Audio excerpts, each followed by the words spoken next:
Video, I'm gonna show you how to create a new property in the release software, and also use it on creating the tracking in Zero.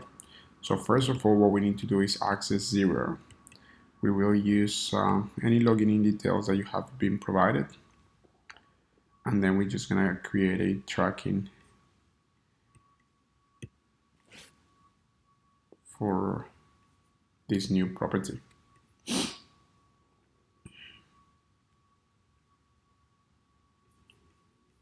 All what we need to do is we need to go to settings.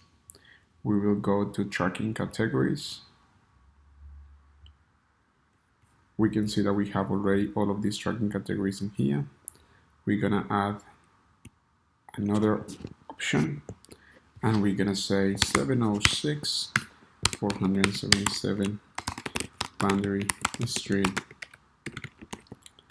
Spring Hill.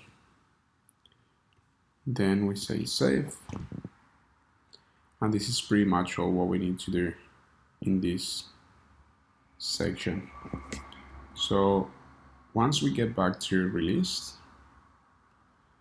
we're gonna log in with any credentials that you're gonna have, and then pretty much what we need to do is go to settings and do the whole syncing, clicking in this section, syncing all the data from Zero.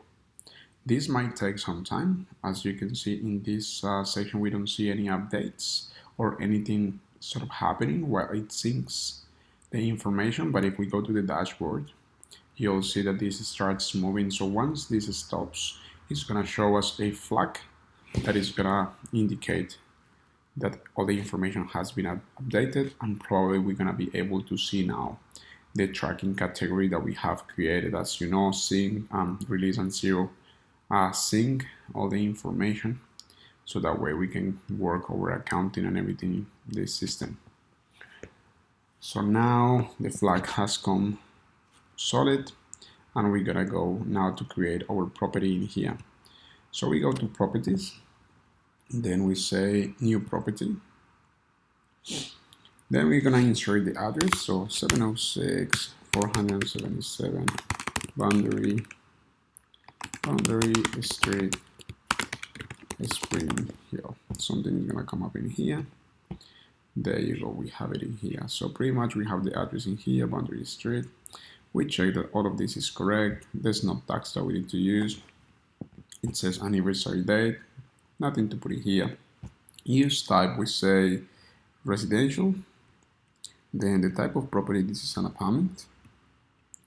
Then the property owner, we don't allocate anything in here. The tracking category we already created. We just need to find it. Pretty much we have found that one. Tracking category 2, we don't have any in there.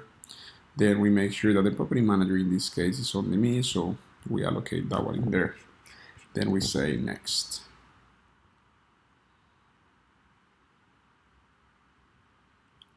The bedrooms, so we need to know how many bedrooms we have in this property. So we have 2 bedrooms, we have 1 bathroom, and then pretty much we say that, yeah, this is a furnished unit, no smoking is allowed. That's all what we need to add in here. We currently don't add any additional features or smoke alarms or insulation or pool fencing, nothing like that. Purchase price, we don't put anything. Land area, we don't put anything currently. You build, nothing. Date of purchase, floor area, custom reference, no, we don't use anything like that. Construction, neither, so we say next.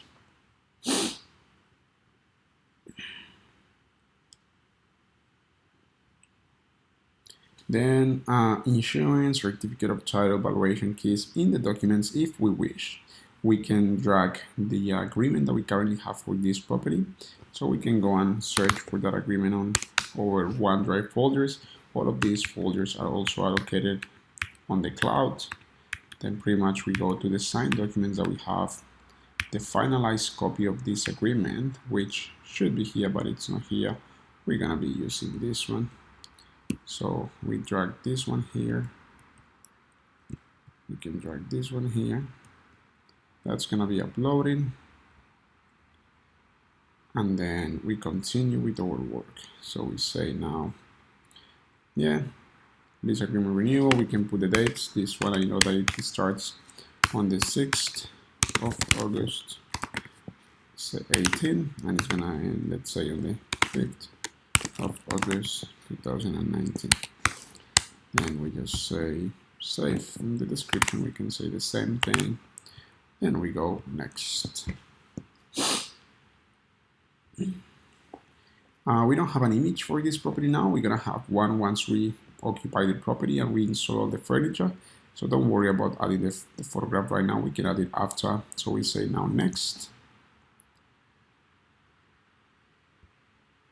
In this next page, we're gonna go to view property. Pretty much the property has now been created. It's been created under my name. I'm the property manager. Then all the information that we have allocated, we can see displayed in here. Then we have property details. Pretty much we check if there's anything else that we need to add in here. From what I see, there's nothing that I need to add. Then we go to tenancies. We currently don't have any tenancies. We're gonna be creating that in the future once we have new tenants coming into this property. The areas, yes, we need to create the areas here. This is a very important part. As you know, we have usually these units with 4 single beds allocated or 4 spaces allocated into this property. So what we do is we go to create a new area.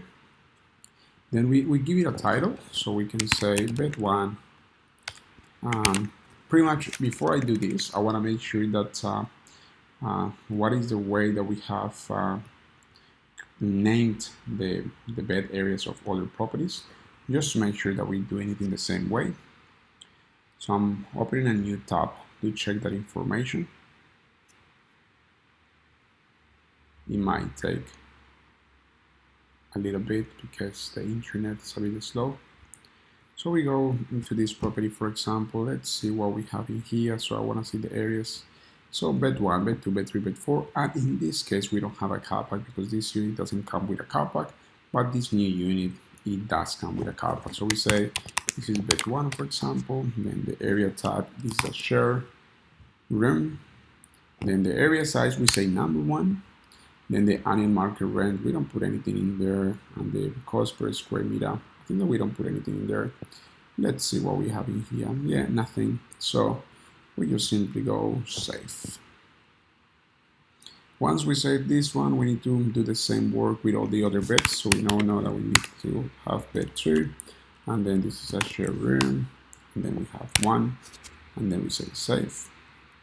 And pretty much we repeat the process with the other beds that we have in here. So share room number 1, save. Then we have bed 4, share room, and 1, save. The last one is the car park. We have a car park for this unit, so we have a car park, and it's called an stacker in this special building because it's actually not a regular car park. It's one of those car parks that, it's like a stacker, so you can move the vehicle with a stacking system. And then we say car park, then annual market rent, we don't put anything in there, and then that's pretty much done. We don't add anything in context.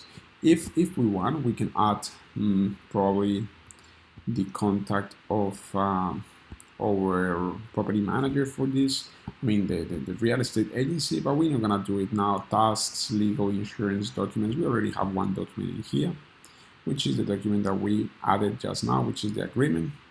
We don't put any notes, keys, images, invoices. We don't have anything else for now. So pretty much that's it. Now that we are in this section of the invoices, usually for like all new properties, we're gonna be generating expenses. These expenses need to be paid for, like, the initial internet or the initial rents that we pay for, like, renting these properties. So I'm actually gonna create one of the expenses that we already paid for this property. So we go to this section here, income and expenses. We say